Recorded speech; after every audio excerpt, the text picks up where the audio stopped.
இவ்வளவு நாள் ஆயிடுச்சு இல்லையா, இவ்வளவு இப்போ சம்பவம் நடந்து இவ்வளவு நாட்கள் ஆயிடுச்சு. இதுவரையிலும் புசி ஆனந்த்னு ஒருத்தன் விஜய் கட்சியினுடைய மிக முக்கியமான நபர் எங்கே இருக்கிறான்னாவது யாருக்காவது தெரியுமா? யாருக்காவது தெரியுமா? இதில் போதாக்குறைக்கு இந்த வெண்ட புண்ணில் வேலை பாய்ச்சறதுன்னு சொல்லுவாங்க, உங்களுக்கெல்லாம் நல்லா தெரியும். இந்த ஆதவ அர்ஜுனா ஒரு விஷயத்தை சொல்லியிருக்கிறான். என்ன சொல்லியிருக்கிறான் அப்படின்னா, 16 நாள் காரியம் முடித்த பிறகு தான் நாங்கள் அடுத்த கட்ட வேலைகளை ஆரம்பிப்போம் அப்படின்னு நேற்றைய தினம் சொல்லியிருக்கிறான். டேய், நீலாம் சாவு வீட்டுக்கே போய் அந்த மக்கள் எப்படி இருக்கிறாங்க, அந்த குடும்பத்தை சார்ந்தவர்கள் எப்படி இருக்கிறாங்கன்னு நலம் விசாரிக்காத கூட்டம் நீங்கள்.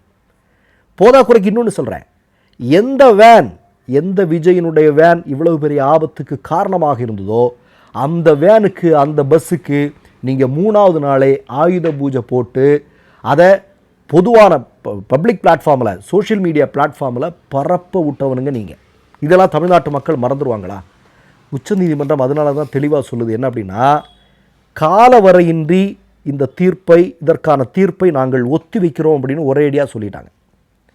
அதாவது இவன் சொல்கிறான், இவன் முன்வைத்த விஷயங்களுக்கு எதுக்குமே ஆதாரத்தை சுப்ரீம் கோர்ட்டில் கொடுக்க முடியல.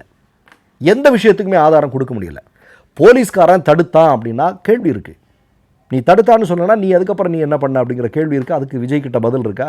விஜய் கட்சியினர்கிட்ட பதில் இருக்கா? கிடையாது. மின்தடை செயற்கையாக மின்தடை செய்யப்பட்டதுன்னா அதற்கு ஏதாவது ஆதாரம் இருக்கா? நம்பர் பிளேட் மாட்டினாரா, அதுக்கு ஏதாவது ஆதாரம் இருக்கா? செந்தில் பாலாஜி தான் இதற்கு காரணம்னா அதற்கு ஏதாவது ஆதாரம் இருக்கா?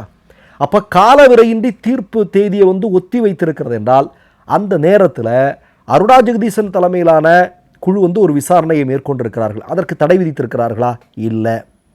மதிப்புக்குரிய உயர்நீதிமன்றம் ஒரு டீமை ஒரு ஒரு மிக முக்கியமான ஒரு நேர்மையான போலீஸ் அதிகாரியுடைய தலைமையில் இது விசாரிக்கிறதுக்கு ஒரு டீம் வச்சுருக்கிறாங்க. அதற்கு தடை விதித்திருக்கிறார்களா? இல்லை. இப்போ என்ன அப்படின்னா, இவன் சிபிஐ இந்த விஷயத்தில் உடனடியாக இதை கையில் எடுத்துக்கணும் அப்படின்னு அமித்ஷா சொன்னதனுடைய பேரில் தானே விஜய் போயிருக்கிறான். அப்படி போன இடத்துல சுப்ரீம் கோர்ட் இவங்களுக்கெல்லாம் தடை விதித்திருந்தால் தமிழக வெற்றி கழகத்திற்கு ஒரு வெற்றி, ஒரு நிம்மதின்னு சொல்லலாம். ஆனால் எதையுமே பண்ணலை. ஏன்னா 3 மாதத்துக்குள்ளே இன்றைக்கு மதிப்புக்குரிய உயர்நீதிமன்றம் ஒரு உயர்ந்த போலீஸ் அதிகாரி தலைமையில் விசாரித்து கொண்டிருக்கக்கூடிய அந்த குழு அவர்கள் எல்லாவற்றையும் சமர்ப்பித்து விடுவார்கள்.